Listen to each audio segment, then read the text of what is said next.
Hey everybody, I am super pumped up and fired up and excited to have you all here. Thanks for being here. Got a whole bunch of baseball guys in the house. Before I jump into bringing in some of these young gentlemen to speak to us and so forth, just wanted to tell you real quickly a little bit more about the Win Again Academy and what we're trying to do here and what our mission is. And one of the things that I found out as I started working with athletes was the complete disconnect between what they really needed and in terms of needing help with post-career, post-playing days, and what was being offered and presented to them. And to me, if you present an athlete with tasks and things to do that they will see will lead to success, they will do them.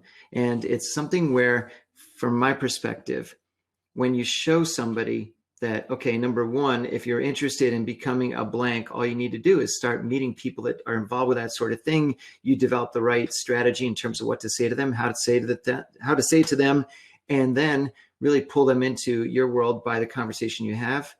That turns into conversations, which turns into meetings, which turns into interviews and eventually offers and or new business. So from my perspective, again, I believe that the most important thing really for an athlete to get back is that mojo and that confidence that they had when they were on the field and bring it back into what they're doing next.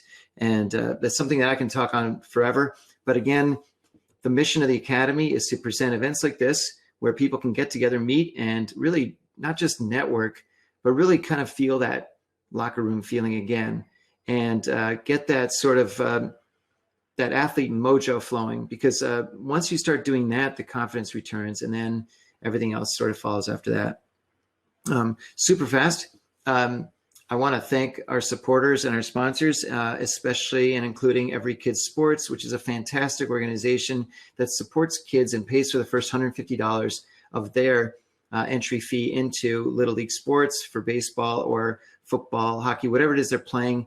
This organization will cover that first chunk, especially for kids that unfortunately can't afford to play a sport. I'm a big time supporter of getting kids off the streets and onto the fields, and that's what these guys do. Ticket Time Machine, Matt Wolf, who's the CEO and founder of Ticket Time Machine, is here tonight. But what he does and what they do is create souvenir tickets for events that you've attended, especially if you don't have any tickets for those. But he'll also create numerous ones for if you're hosting an event. So for example, I might want to do eventually some tickets for these kind of events. He does it. Great guy. Make sure you chat with Matt. All my players tonight are involved with different entities. I'm going to have each of them talk about those soon.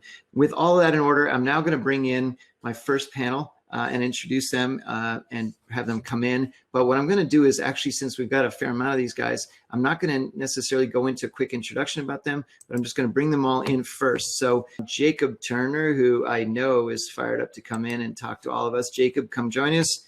And Josh Satin, come join us. And lastly, for this round is going to be Colin. Colin Young, come on in.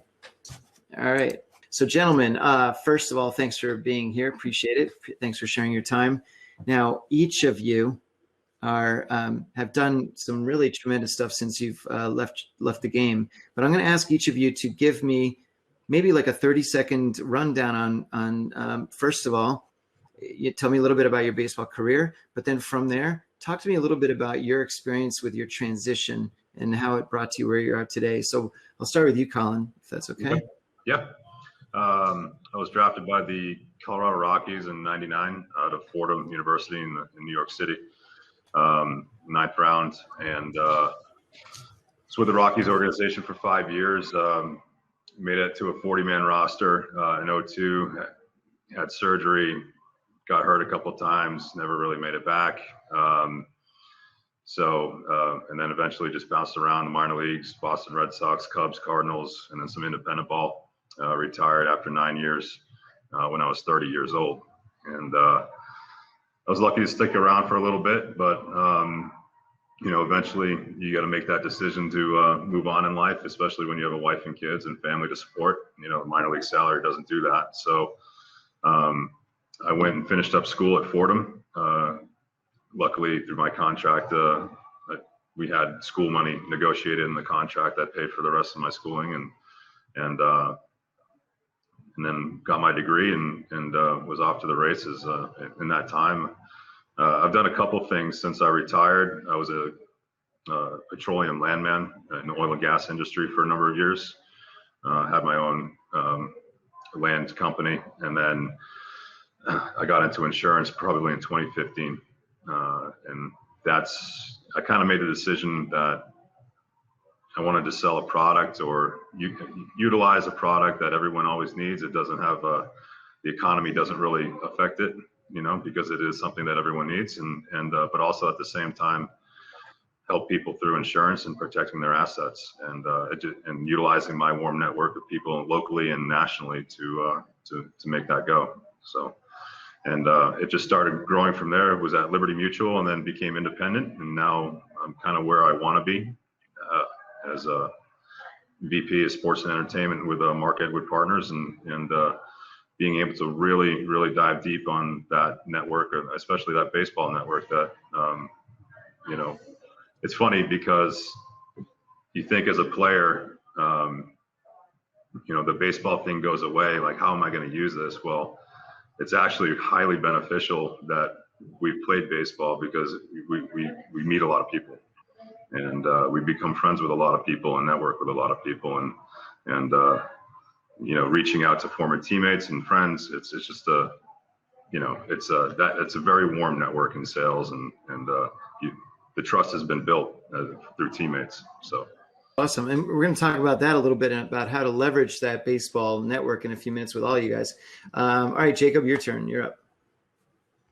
Yeah, so I got drafted in the first round in 2009. Went on to play about 11 years professionally, about 3 years at the major league level, and then played a year internationally as well. So even during my time playing, I knew I had a desire to do something post-baseball. I have a lot of intellectual interests in economics and just kind of how the world spins with money. So after transitioning out of the game, started working at an RIA to really specifically help people as they come into sudden wealth, helping these people navigate the complexities that come with success. Here recently, I've spun off that group and have actually launched my own RIA with my brother. That's an exciting thing for us to be doing, and feel very strongly about helping to add value in those people's lives. That was good. And I'm going to ask you a follow-up question in a minute, but Josh, go ahead and tell us about a little bit about your baseball career and what you're up to now. Sure. Josh Satin. I got drafted by the New York Mets in the 6th round in 2008. I was up and down with them from 2011 to 2014. I had a good year in 2013 and then fell apart in 2014. Got designated, claimed by the Reds, was terrible there. And that was it. And so I retired. I went to spring training in 2016 with San Diego, retired out of spring training. Got very fortunate. I got into real estate. While I was playing, I got some good advice, met some good people, and invested in a few apartment buildings. They went really well. The timing was great coming out of the recession in 2009, and kind of just fell in love with the business. And, while I was playing, I was constantly researching, listening to books on tape, reading books, whatever, just to learn more. And so 2016, I started, got introduced to these guys. They owned about 2,000 units at the time, and we've grown it the last 6 years to about 10,000 almost. And it's a great business for me. Similar to what Jacob was saying, originally it was kind of a way to help people manage money a little bit. We think that 5 to 10% of all people's net worth should be in real estate, and income producing real estate for that matter. And so, just using our network, what I found interesting, and I assume we'll talk about this more in your next question, but originally I thought it was going to be a lot of athletes and baseball players. We're going to be investing in these deals because our deals, our business runs on 2 things: money to find deals that we need to find, and money to fund the deals. So I originally thought it was going to be a lot of athletes that were going to be funding the deals. That was my network. And we do have quite a bit, but really the baseball world and the athlete world has opened me up to, CEOs, executives, and people that I never thought I'd be able to meet just because they're interested in my former life.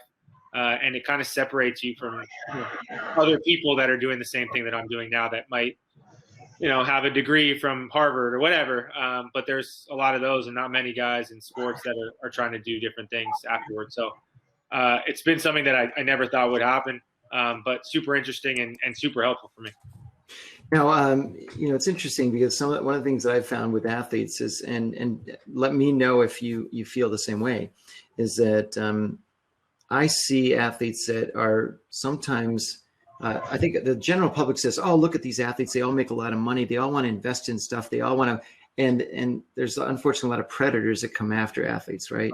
And so, because of that, I think sometimes they're more reluctant to want to invest in something. So you guys might have a great idea for them, but sometimes they're a little bit nervous because either they've been burned or they get approached by some shady looking characters, that sort of thing. Do you feel that an athlete is a good potential client for you all, or is it something where they're a little harder to crack, or because you've played, it's easier? I can start. I think that, they are a good client for sure. The challenge with athletes is multiple things. First of all, there aren't that many athletes that make a lot of money. You have to, in baseball especially, I'll start with baseball. Like, you have to really get to 4 or 5 years of major league service time to make real money. And, not that many, I didn't do it. Not that many people do it. So that's one. Also, getting them to actually concentrate and see the product and understand what's going on is challenging too, because they have a lot going on, especially during the season. But I think, if you are someone that is a trustworthy guy, a financial guy, I think athletes need that. So, for me, like I said, I started with the intention of helping athletes and helping athletes invest their money. And it's almost pivoted a little bit away from that. I would say probably 5 to 10% of our investors are athletes, which I thought it was going to be a lot more. And I'd like it to be more, but it just hasn't really gone that way. You, Jacob? Yeah, one, I would second what Josh said. There's not that many athletes that make a significant amount of money. I think baseball is a little bit unique in that I think the top 60 picks right now, the slot is over 1.5. So even these guys that are 18 or 22 and you don't make another dollar in baseball, you might be able to lead the game with $1 million plus in your bank account if it's managed the right way. I think I would second that athletes are great clients. I think the biggest misconception is that athletes aren't interested. I think where the issue lies is that generally people in the financial space are more concerned with talking above an athlete than talking to them in terms of that they understand, because most athletes are competitive, they're intellectually curious, they want to be involved, but what I've found is they don't want to ask questions that make them feel stupid. Mm-hmm. So helping them understand and engage in the process allows for really a good relationship for the athlete, but also for you coming alongside them and helping them that journey. Yeah, just to kind of talk about, Jake and I actually had a conversation a week ago where we talking about almost having like an obligation to these guys to educate and really make sure that we're handling things for them in their best interest and protecting them so that they are set up for success once they leave the game. I think that is missing at whether it's MLB or minor league baseball, that, within organizations, there's no financial training, there's no understanding of insurance, there's no education on how to set yourself up. You have to go out and find your own wealth advisors, or your agent picks them, has relationships, stuff like that. Something where we could infiltrate and actually educate. I think that would be a huge step for these guys in setting them up for success in the future. Yeah, what's interesting about that, sorry to interrupt you, Mark. I always thought, how in spring training we get spiels about everything. We never get spiels about financial help or anything like that, which I always found so bizarre and I think could be so helpful.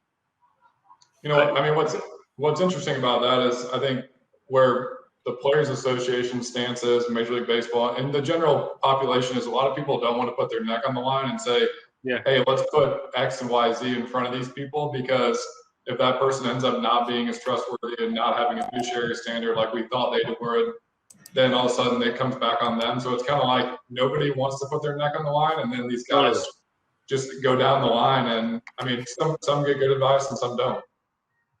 There's a lot of passing the buck that goes on.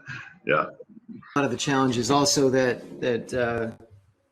then you get into this big argument of who do you approve and don't you approve, and well, my Uncle Jerry is a really good blank blank blank, and then it gets into, I think that's the challenge. And I think what they can do maybe is have some form of a, whether it's I don't want to say a test, but something that they can, whether it's, yes, I've been able to positively help 5 major leaguers do blah, blah, blah, or baseball players or athletes or something. And these are the results. And these are, maybe some testimonials and whatnot. I don't know. There's got to be some way to grade them so that the top levels get recommended. Maybe there's. I think one factor is when I approach people is that I've been in their shoes. I know what they've done or what they are doing. I know how it feels. I know how it feels to not know how to manage your money. I know how it feels to not know anything about insurance. So it's one of those things where there's an opportunity there for us to really, take charge and infiltrate that so that we can support these guys. That's awesome. Now, do you feel, I guess another question to ask the three of you is, do you feel that, do you use the fact that you're an athlete as something that you bring forward quite often, or maybe not so much? And do you find that sometimes it helps or it hurts you if you say, I don't know if some people are thinking, well, we'd rather somebody who is an Ivy League, blah, blah, blah, or something, or do they say, holy crap, it's cool to speak to a professional baseball player? What have you run into? I can speak from my experience. I think people respect getting to the major leagues more than I ever imagined. My career was nothing special, but I did play in the major leagues. And I think I've been surprised at how much that resonates with people.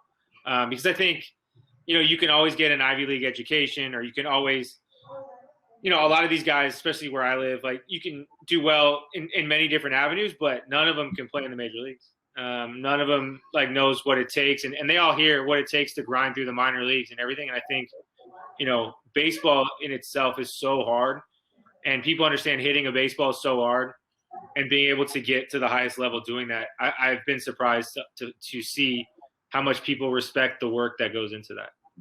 They don't know exactly how hard it is, because you can't imagine, but it's been nice to see. Jacob? Yeah, I would kind of second a little bit of what Josh said there. I think it's been surprising, and I think hard for people to understand the level of commitment to the process that it takes to get there, and the amount of discipline that it takes day in and day out to get there, because it's not like in the off season that you have this team just watching over you. Even myself as a first round pick, my first off season at 19 years old, nobody was telling me what to do. Nobody was saying hey, you got to go to the gym and do this. It was just when you show up at spring training, you better be ready. There's going to be 5 guys that are ready that are going to pass you by. So wow. I think there's a lot of value in that, and kind of how I've used it in my professional life is if I feel like it can add value to the person that I'm talking to, I'll share that with them. If I don't, then I don't share that with them, because being a baseball player is something that I did for 10 years, but it's definitely not my identity. How about you, Colin? What do you think? It's kind of when you're going through the process of networking and meeting people, it's part of your story. People like to know what your background is and what you've done. And I think, people are somewhat impressed by it. Try not to utilize it as something where it's a go-to or anything, but if they ask, I talk about it, and but also it's a good conversational piece talking about it really, it kind of creates trust, and they understand, what it takes to get there, and the hard work and dedication and focus, and I think some people see those qualities that translate into the business world. Yeah, man. You're good. I want to echo what Colin said a little bit. When I first retired, the first 2 years, I kind of wanted to show people that I'm more than just a baseball player. Yeah. And I kind of wanted to distance myself from it. But you learn, I haven't played in, it's almost 6 years now.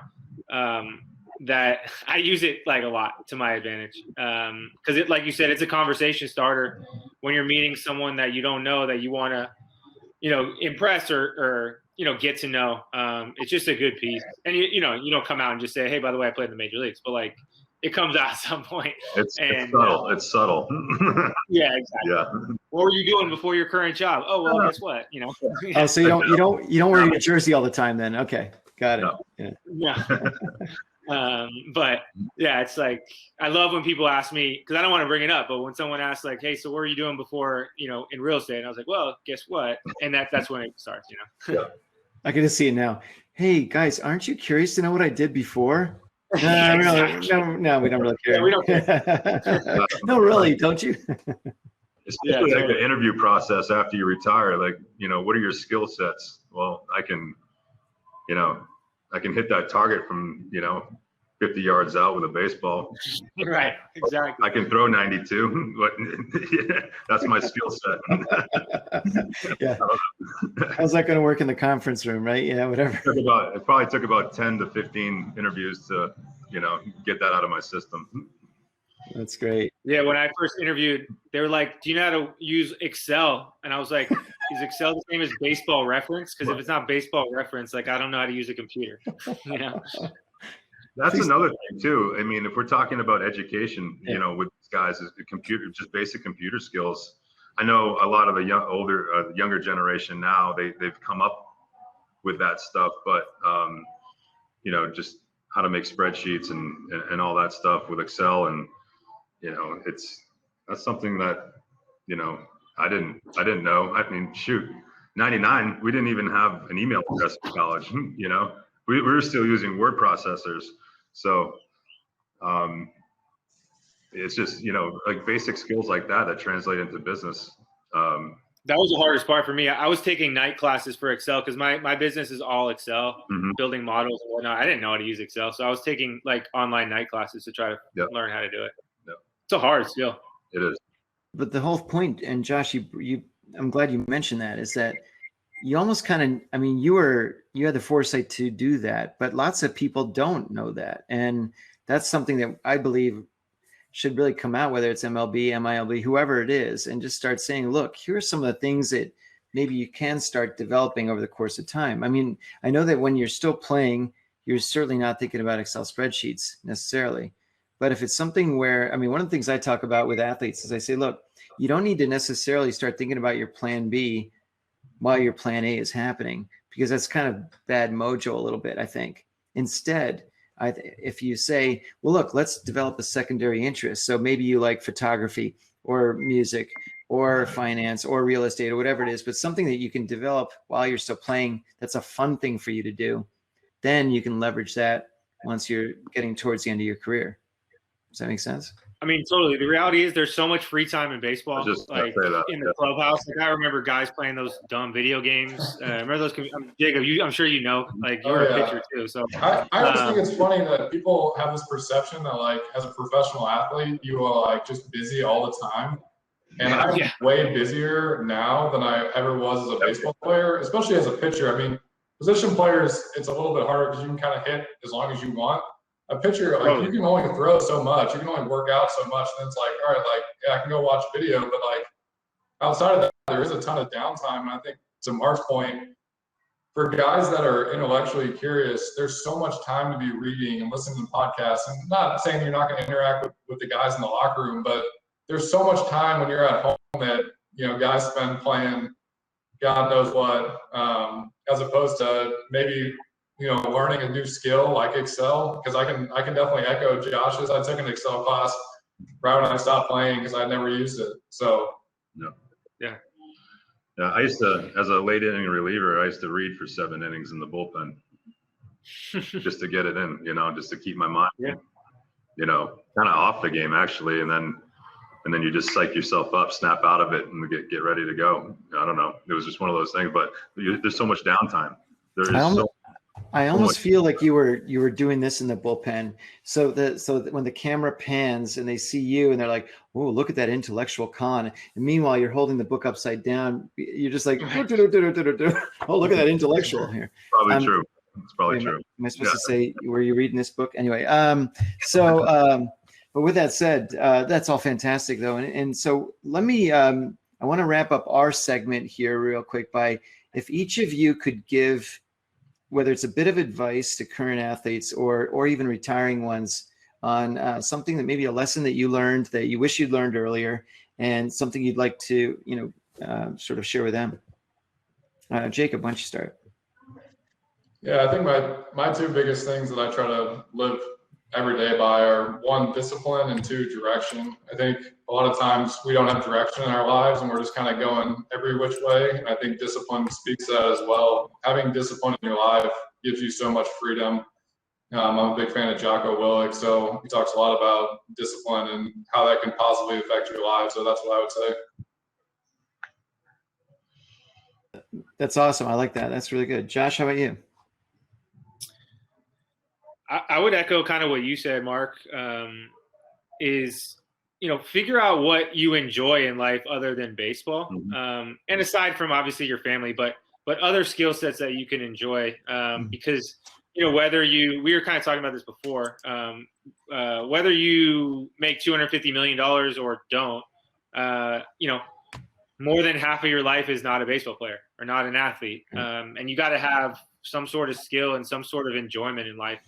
And most likely you're going to need that skill to make money, but whether it's something that can be lucrative in the long term or just enjoyable, you got to figure out something that you are interested in. That's great. How about you, Colin?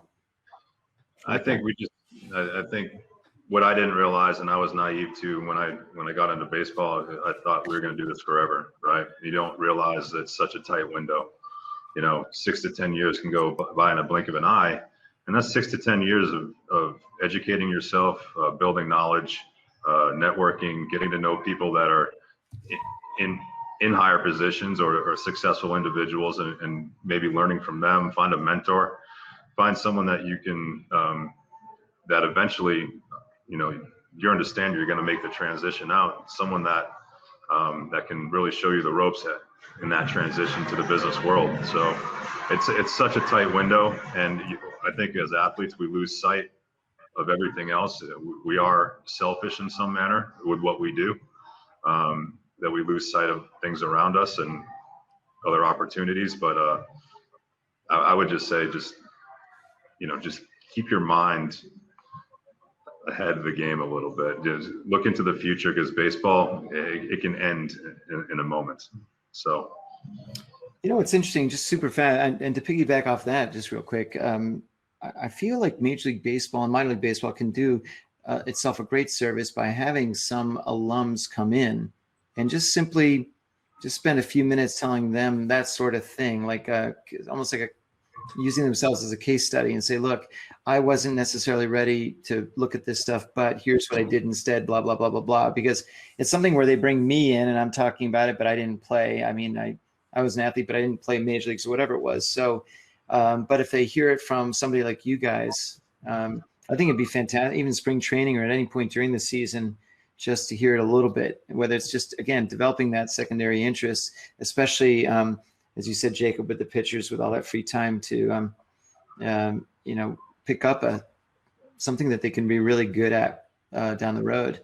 I think, I think when you're 20 something, you're bulletproof, right?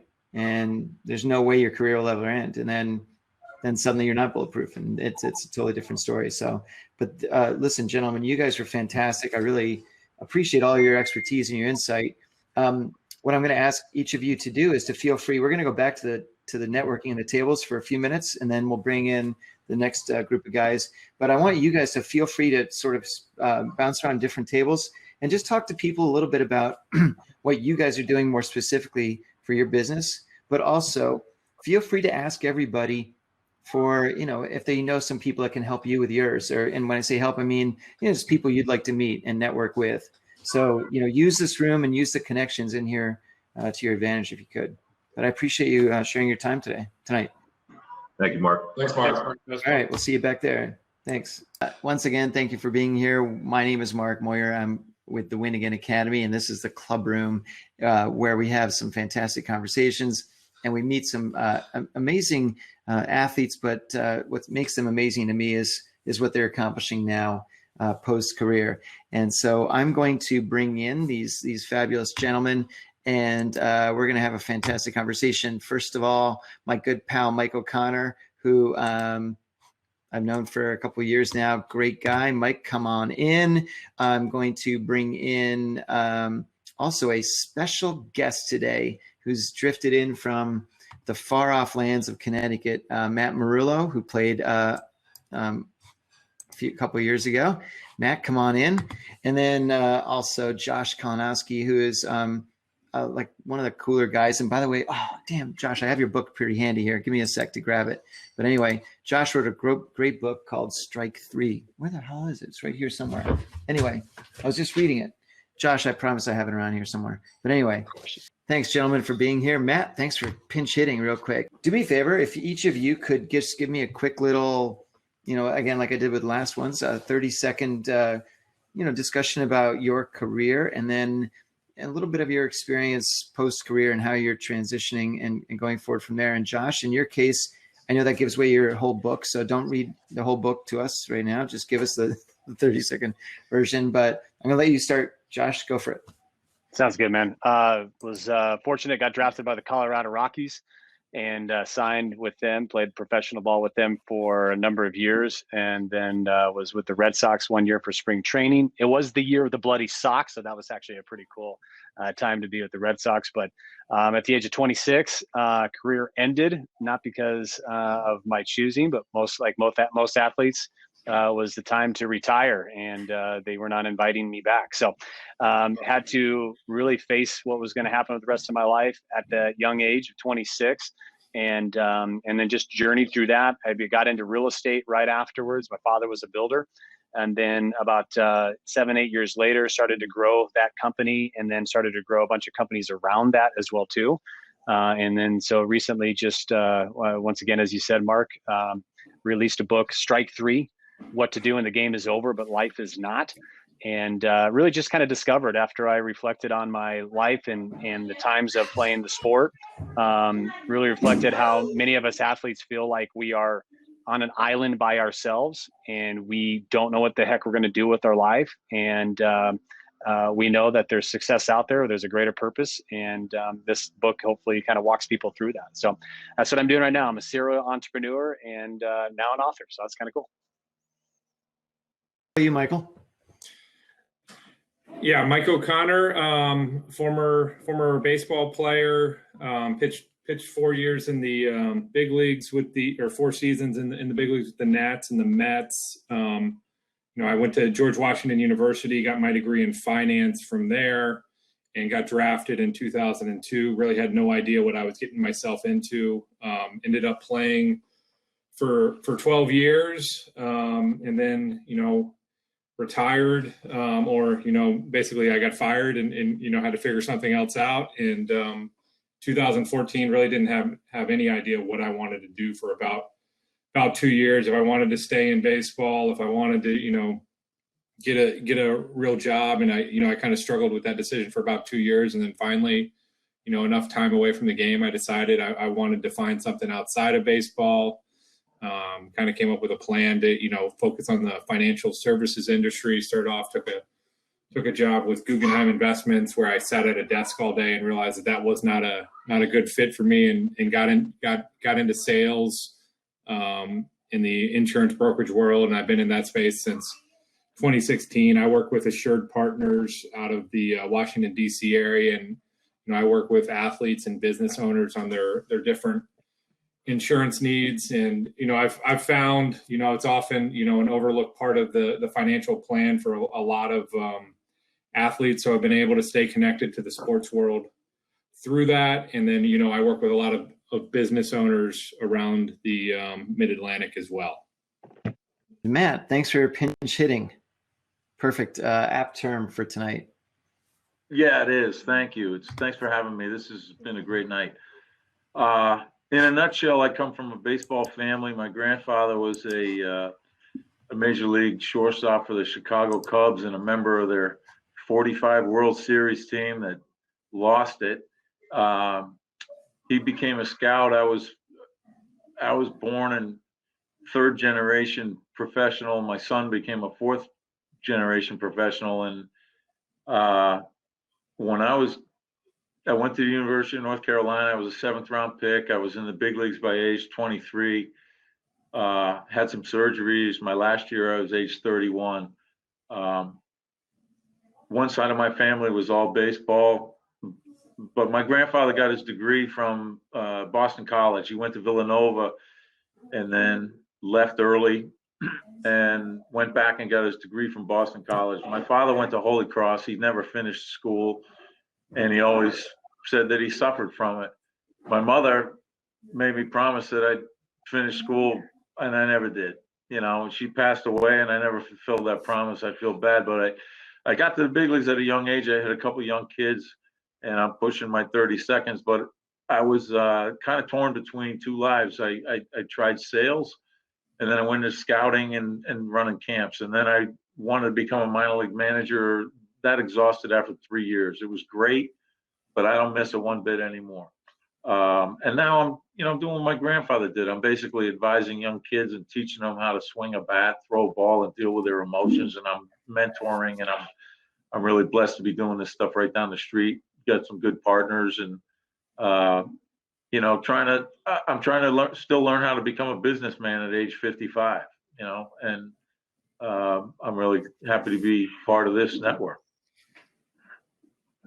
It's interesting you mentioned that, Matt, because I think that we're in the similar sort of age bracket, and I think we all, whether we played baseball, didn't play baseball, whatever it is, a lot of times there is a struggle to continue trying to figuring out, well, who am I really? What am I really trying to do? What is the legacy I'd love to leave behind?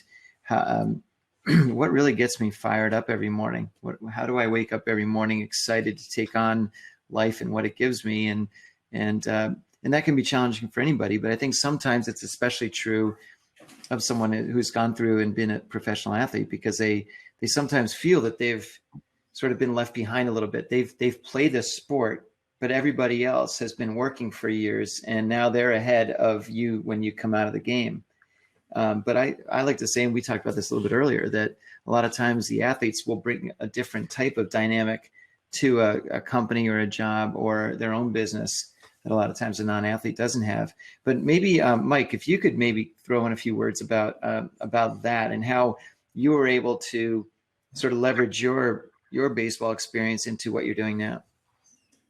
Yeah, I mean, I think when I first finished playing, much like some of the guys in the other group, I kind of wanted to, create myself as, Mike O'Connor, the business person. And then I remember meeting with a guy that I actually coached his kids when I first finished playing. He's a big sales and marketing guy, and he sat me down. He's like, why don't you ever tell people you played baseball? Why don't you do this? He's like, and it kind of changed, right? And he's like, you're an insurance broker, right? I mean, anybody, you can get insurance anywhere. I mean, I think we do some good things, but he is right on some of that. And he's like, the way you can differentiate yourself is by using your brand as a baseball player. And I've kind of changed how I've done stuff. I'm pretty, modest as far as talking about my career, but I mean, it is at the end of the day, I mean, I have a family support and I want to win. Right. And I think I've been able to, leverage some of the experience. And I mean, I think when I finished playing, I didn't understand the skills that you develop as an athlete and how those transfer into the business world. And what I really didn't understand is how to, sell myself on those skills to somebody. And I think the last few years I've really, learned how to use that to my advantage. Yeah, I mean, I think that the transition's always very tough. By the way, I don't think there's very many other industries. I was reading one of the comments here by Robbie. The next industry that we see is like in the veteran world, where you chase this one thing, and this is all that this is your purpose, this is your being, and it can be over at any point in time. And so that transition into the real world it can be very, very tough. You've honed a talent, you've honed a skill, you've honed something and turned it into something excellent. in your life. And when you have to change directions and figure out like, well, what am I good at? Like, what am I so good like I was before that's going to provide a lifestyle that I want to continue to pursue? And when there's definitely a period there where you have to figure yourself out. And I know a lot of guys to be honest with you, a lot of guys just want to shut it and they don't want to talk about it. Mike didn't necessarily want to talk about it because he didn't want to brag about it, but there's a lot of guys that they turned their back on the game because they felt like the game turned their back on them.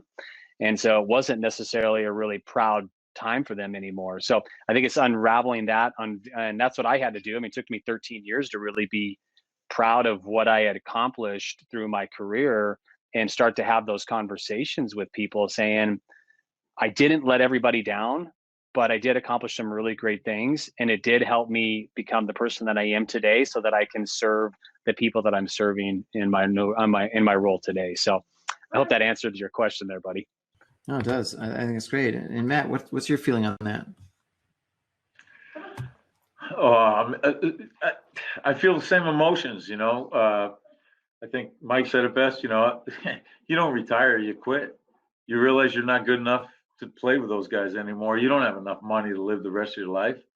So then you got to find out what you're passionate enough about to go out there and compete, because that's what I struggle with, was caring about something enough to apply the skills that I had learned to really, get after it.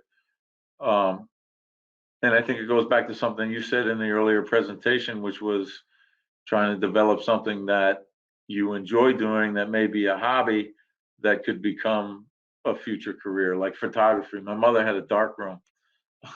I remember going to some places like old Detroit Tiger Stadium when I first got to the big leagues and sitting up in the right field bleachers and there was snow on the field. Couldn't take BP, and I just wished I had a camera, and I'm like, man, this maybe would have been a good book. I've seen guys do this sort of thing on a lower level, not really maybe not a big career, but Jack McDowell taught himself how to play guitar on the plane rides in 1991. He went from the guy in what was that movie, Animal House, where he wanted to smash the guitar against the stairwell.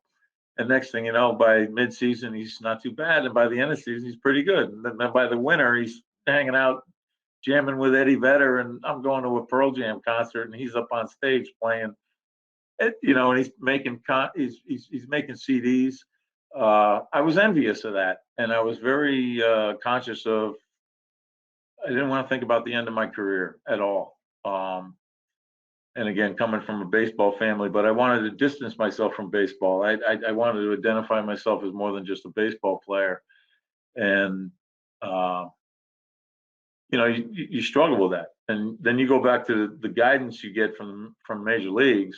I was a scout. Like Jacob Turner had a great point. He said he went back and he utilized the college scholarship program that they have.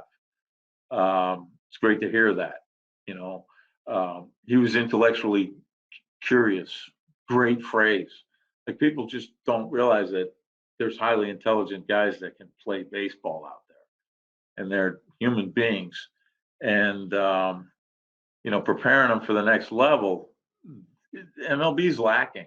I remember thinking, how come nobody's paying for my degree to further all I need to do is get an undergraduate degree, right?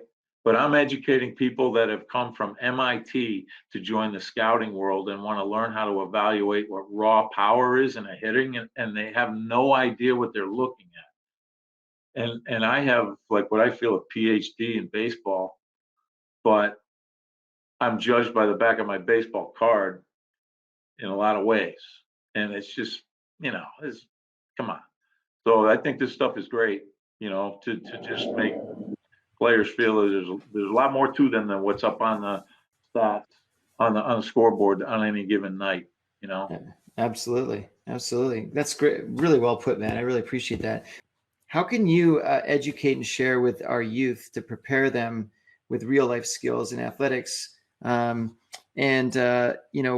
where'd that question go? And in athletics or team sports, it would be so valuable, but we're missing the value. I think I just kind of go back to this. One thing that we do really well, but we also don't know the consequences behind it, is that we put so much pressure on our youth sports nowadays. And I mean, all of us grew up in a very athletic environment. We were able to chase a dream, and we found this skill, and we honed it, right? We honed it to be something that was pretty special. And right now I think we're doing a complete disservice to our young athletes. In the way that we are really pigeoning into one position, one sport at a very, very early age, the amount of the pressure that we put on them. And we're not really helping them understand, like, first of all, this at the end of the day, it's still just a game. It's a game that you got to love. It's a game that we have proportionally outweighed with money and fame and that luxurious style of what it looks like. I mean, I guarantee you, Matt, when he was playing, he's playing it because he loved the game. He did it. He loved it because he loved what the game meant to his family, and obviously his grandfather and his dad, and Mike the same way. Like, we followed what was passion for us, and now it's about, well, I want to make millions of dollars in this, and I want to do this because it's going to be on the front of Sports Illustrated. So, we got to start changing the message of what sports is about. And then, of course, just education. I mean, we have done just a tremendously bad job of educating our coaches and our professional athletes, our college coaches, high school coaches, and allowing them to see like what's the greater purpose? Like, what are we really teaching our youth players? What are we teaching our collegiate athletes? What are we teaching our professional athletes? I never got, and this is one of my probably the biggest regret that I had growing up, is I never got the opportunity to hear from a coach to say, hey, listen, like, the game's going to get over. Like, you're going to take the jersey off. Like, who are you connecting with now? Who are the people that you care about? Who are the people that you're pouring into? Who are the people that you're growing relationships with that you want to have long after the game matters, right? Because that's what really matters. And I wish that we had more of that. And that's, of course, why we're trying, that's why the book was written, and then we have Kingsmen. But that people have to start saying, all right, if no one's going to do it, then I got to take a stand. I'm going to start doing it. And so I think we just need more people doing that. Josh, that's great. No, it's another class. You're right. The field is another classroom. We're taught to play until they rip the uniform off your back. That's not planning for the future. That's holding on to something, and there's a balance like everything else. The kids got to have a balance. See, we all know when we aren't going to play with the big boys anymore, and it's time to move on. And you shouldn't feel guilty about it. You should get some guidance. Good. To just follow up with you, Mike, though, sometimes like for my instance, and there's so many guys that I know, it's not that they couldn't get to that next level or they couldn't sustain it. They just couldn't stay healthy enough for the game, right? Yeah. And when that happens, it's like telling a doctor that, it's like, imagine going up to a doctor one day and just saying, hey, listen, you're going to lose your eyesight. You can no longer do this anymore. And they're like, wait a second, like, I'm still smart enough. I'm physically capable of doing this. Like, and then they get something that does not allow them to stay as a doctor. What are they going to do with the rest of their life? And that's what ends up happening in the sports realm is guys, once again, they either get injured, which is the majority of what happens. Guys just get injured and they can't play anymore. How many first rounders do we know don't make it to the major leagues? Not because they're not talented, not because they can't get there because they're good enough. They can't stay healthy enough to get there.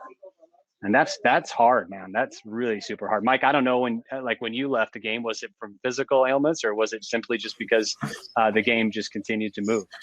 I think I just ran out of teams that wanted to sign me, honestly. I mean, I felt like my last year I was still, pitching the same velocity and, my numbers were close to the same. And it just, I don't know, you get old quick in sports and, teams aren't excited to call up a 33-year-old guy, it's been up and down and been, spent 8 years in AAA, right? They want to bring in new guys. So, I mean, it was definitely an interesting time in my life. And, I mean, I knew it was going to end at some point, but you just felt like it was going to just keep going, right? Every year, I went to spring training again, or so it just, I do think guys now though, just going back on what you're talking about, is guys are doing a better job of building their brand. I mean, I think the fact that they can do that through social media is helpful, right? And guys are involved in more things business wise while they're playing than they were when I played. So it is. I think things are definitely evolving with how players kind of look for that next thing. I mean, that's something that I mean, when I finished, that was something I was like, man, I should have like done a better job of figuring out what I wanted to do before this ended. But I don't think most guys do a good job of that either. So, well, that's lessons learned. But I think that I'm hoping that a lot of us can be involved with changing that, right? I think that, especially for you guys that have played the game and now have exited it, people really would. I mean, your input and your value would be tremendous. And I think it's just a question of getting some of the governing bodies, whether it's Major League Baseball, minor league baseball, et cetera, to sort of open up their arms a little bit more and welcome in people with your, ability to give advice. And I think in the previous panel, we talked about that concept of mentoring. I think that would be absolutely enormous for a minor leaguer, even to have a former major leaguer, a minor leaguer, just team them up. And I guarantee, I'm pretty confident each of you would be more than thrilled to be able to mentor someone like that. I'm guessing, right? Yeah. Totally. Yeah, absolutely. Yeah, I think that would be. I mean, just a matter of the leagues. I mean, I think some leagues have some more resources than others, and it's just a matter of them deciding they want to, put the best interest of their players before, money. I think is what it comes down to, right? They have to spend money to put those things in place, and somebody has to put time and energy to build that infrastructure to do that. I know that Isaiah Luco, he's played baseball, and I guess he wants to know how many people around you understand all this. When you were going through that, did other people understand what you were going through? I think my wife and my family that was, went through the whole journey with me and saw, all the ups and downs of baseball. I think they understood it. I mean, end of the day, I don't think any of them felt sorry for me that I had to figure out another career when I was in my early 30s, right? I mean, I was fortunate, and then guys that I went to college with, they were in a much better place in their 30s than I was trying to start over a second career. And I don't think any of these guys that I played college baseball with that, watched where I played 12 years felt sorry for me in any way. But I think, I was fortunate with my wife and my brother that they were able to kind of, help give me some guidance of things that I might want to do. I mean, I think that's the hardest thing is like, you're so focused on that one thing. And then all of a sudden when you're done playing, there's, 10,000 different jobs you could do, but you need to kind of pick one and stay in that area for a while in order to find success. So I think it was, some people around me were able to give me some good guidance, and, they kind of understood my personality and what might be a fit for me. So I think, the people around me were definitely really helpful. Mark, Yeah. I think that I find a lot of guys that I talk to that have had to make that transition. They just don't want to talk about it. They're really not letting people know that it was that big of a deal. They're just, they're moving on to that next part of their life. And, communicating your emotions when you have to make such a big decision of going into this other chapter of your life, when there's so much uncertainty and everything that you've known. Sorry, I got kiddos coming around here. Everything that it's really hard. And just like Mike said, part of it is like, who's going to feel sorry for you because you chase this dream, right? But the reality of it is there's a lot of hurt in that. There's a lot of blame. There's a lot of shame. There's a lot of disappointment that goes along with that as well too. So I will tell you, writing the book was tremendously therapeutic for me because I had to start to relive those emotions that I had locked away for many, many years, of the things that I just didn't want to talk about. I didn't want to focus on. I didn't want to even admit even existed in the past. So it's a tough journey, and it really is a tough journey to do alone. So the quick question is by Nick. Nick is asking, for kids in college right now who are looking to get to the next level, do you have one piece of advice that you'd say, what is the best way to get through the minors and continue on to the big leagues? one day at a time, right? I mean, if you look too far ahead, it's a tough game, right? I mean, it's things can go really well quickly, or things can go really badly quickly too. So I think you just need to be present where you're at and focus on that, that next at bat, that next inning you're pitching or whatever, and just keep it simple. If you try to figure it all out, it's a tough business. I went through it as a player, and I also went through it as a scout and a minor league manager, where you're actually sending guys back, you're releasing them. You're either getting better every day or you're getting a little worse. Nobody stays the same, and you got to enjoy just the work that you're doing. And you're taking ground balls, or you're taking batting practice, and it's the little aches and pains that you're battling through that you're enjoying the activity of trying to get better. And then you try to surround yourself around people that are trying to climb the ladder and not going to drag you down, because it's a really tough climb. Right. And that's about it. Like Mike said, it's one day at a time, and you look back and you said, did I get a little better today, or did I get a little bit worse? That's about it, because you don't stay the same, and nobody captures the secret answer and puts it in a bottle and walks out the next day with it. It's like holding water in your hand. How far can you walk with a bunch of water in your hand? About 3 steps and it's gone. So that's about it. Keep it simple. There's no secrets. That's great. How about you, Josh? Yeah, I'd say this: you have to have a short-term memory.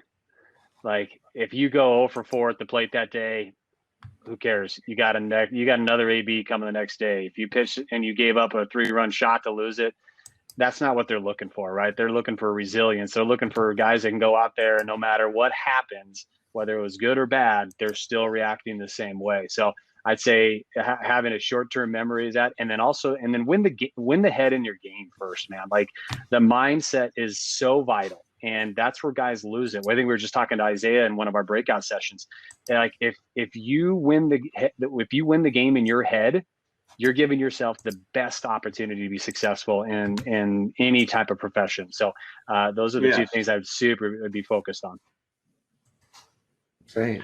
We're our own worst enemy half the time. It's like Bull Durham. I love that movie because Kevin Costner's arguing with himself. I always say that's what hitters do. That's what pitchers do. We argue with ourselves, and a lot of times we lose the argument. That's right. Overthinking things too. Hey, Matt Wolf wanted to ask, what is something about business that you didn't think would be as hard as it is? And, Mike, I'll start with you on that one. Just transitioning from one thing that it's like learning a new language, right? I mean, insurance is its own language. I think every industry, there's endless amount of products and nuances to this business, and just how complex that can be. And, it's just like baseball. I'm trying to learn a little more each day where I can master another product or another piece of this, with different industries of clients. So that it's like an endless journey, and just have to constantly be learning.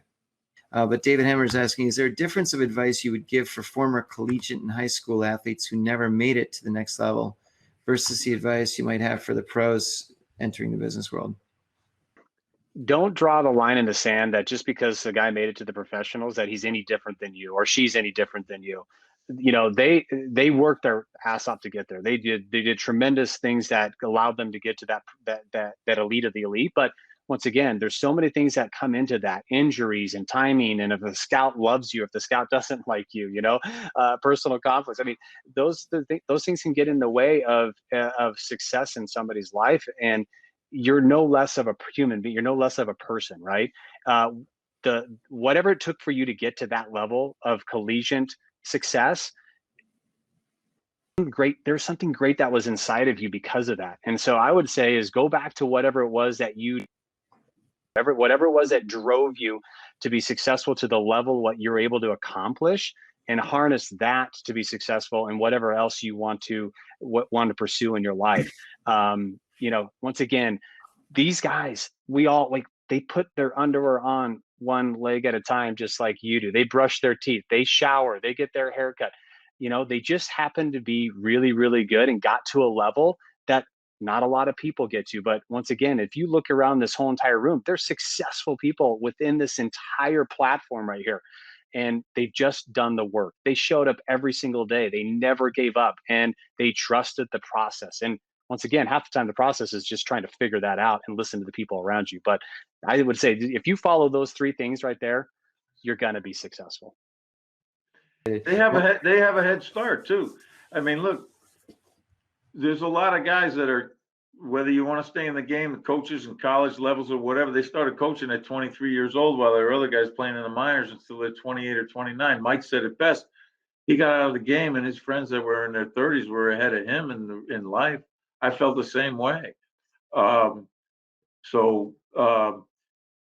know, playing is, you play as long as you play. That's it. But you know, the person that drives you to compete is always going to be there. So they just have to realize there's no shame in not being able to play long. Good Lord. I mean, you know,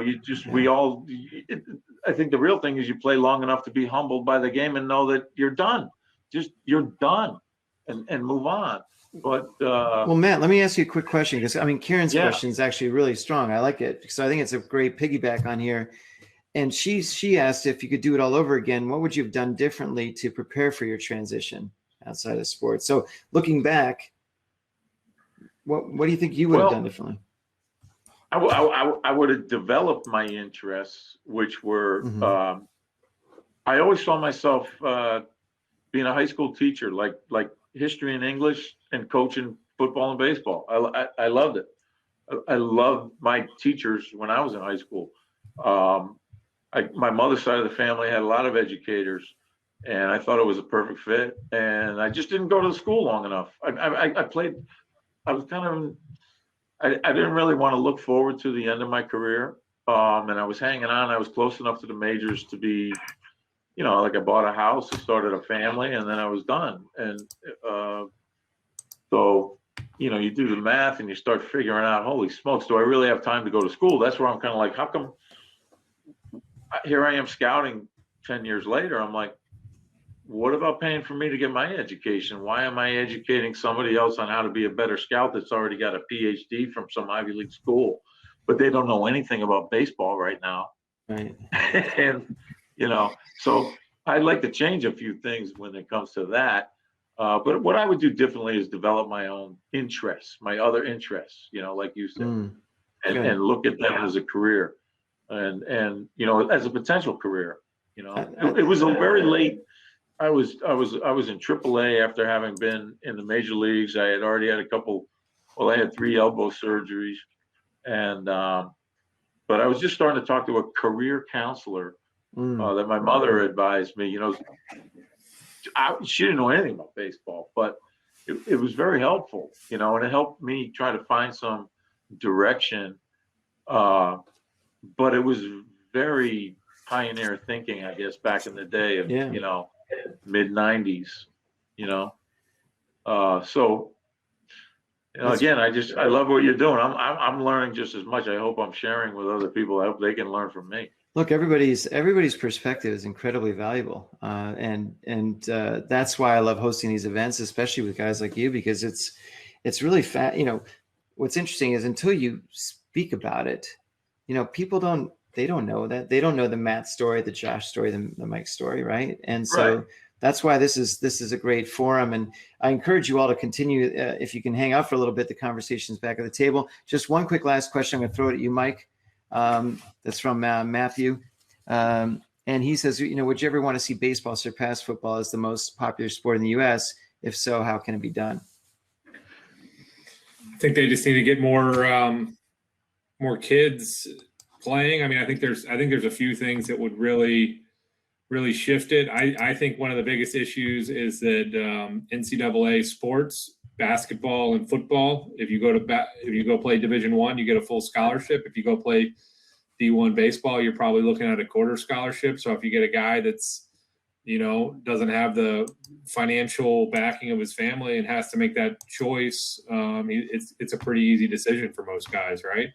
So they're going to go play basketball or football. And if Major League Baseball or NCAA could figure out some way to fill that gap where they're getting the best athletes. I think that would make a big difference in how the sport is looked at for kids. Yeah, I that's a great statement. Well, look, let's do this, gentlemen. I truly appreciate your time. I'm cognizant of the overall time here, but this has been fantastic, and we can probably go on for another 7 hours. But what I'd like for you to do, if you don't mind, is if you can hang out for a little bit to just share some more of your wisdom with some of the folks that are remaining here. And look, bottom line is that you all have absolutely become successful after the sport, and at the end of the day, the rate of successfulness or success is really in your own minds. And it's something where, going forward, and I'm a big going forward type person. I think that if you really start thinking about, well, how can I maybe leverage the fact that I was an athlete, but how can I start doing or continue doing stuff I really love doing? And it's conversations like this that really, really help set out. So thank you so much, Josh, Mike, and Matt, for sharing your time with us tonight. And hopefully you can hang out a little bit afterwards here. Thank you. Thanks, All right, Mark. guys. My pleasure. All right. Thanks, buddy. Yes, sir. Thanks for being part of the Clubroom event today. It's been great having you on board.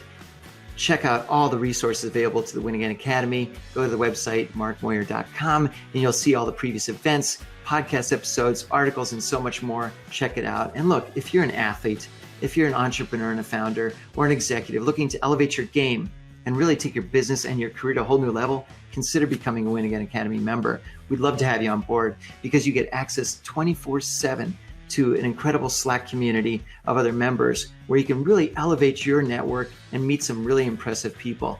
You'll also get a personalized copy of my book, Win Again, the job search handbook for athletes and non-athletes looking to really transform their life and their career. You'll also get seamless entry into the Clubroom events. And these events are absolutely amazing. Table-to-table networking, conversations with everybody at your own pace. It really is fun, but also incredibly great for your network. You've got to check those out. You'll also get discounts to future VIP events that we've got lined up. So consider joining, be a part of this community, be a part of that Slack channel. Come to these events. You'll meet some amazing people. Go to markmoyer.com/join-today. And take advantage of all the things that you have to offer for an incredibly, incredibly great price. Check it out. We'd love to see you there, and see you in the Clubroom soon. Thanks.